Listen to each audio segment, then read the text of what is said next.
আমি এখানে ভ্রমণের উদ্দেশ্যে আসছি। আসলে আমার জীবনের প্রথম এই কক্সবাজারে আসা। তা আসলে আসার পরেই বুঝতে পারলাম, শুধু নাম শুনছি। কিন্তু আসলে গভর্নমেন্ট সার্ভিস করে বিভিন্ন জায়গায় পোস্টিংয়ে চাকরি করি, বিভিন্ন জায়গায় আমার ভ্রমণ করা আছে। কিন্তু কক্সবাজার মতো জায়গায় আমি আসিনি।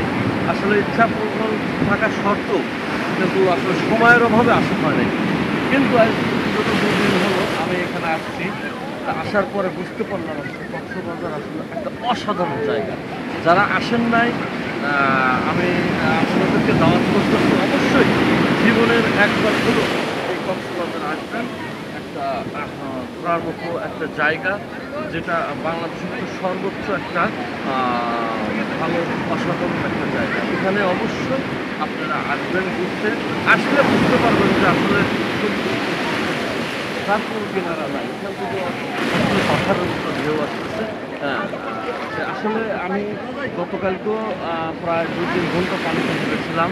হ্যাঁ, তারপরও আজকেও আমি আহ, সকালবেলা হাত ধুয়ে বেরিয়েছি। তারপর থেকে আমি বললাম যে পানিতে একটু নামি। এই জন্য সকালবেলা আসছি, নামলাম। আবার আমরা এখান থেকে একটা যাবো, জায়গায় যাবো। আসলে পানির উপর ঢেউ, এটা আপনাদেরকে ভাষায় প্রকাশ করতে পারবো না।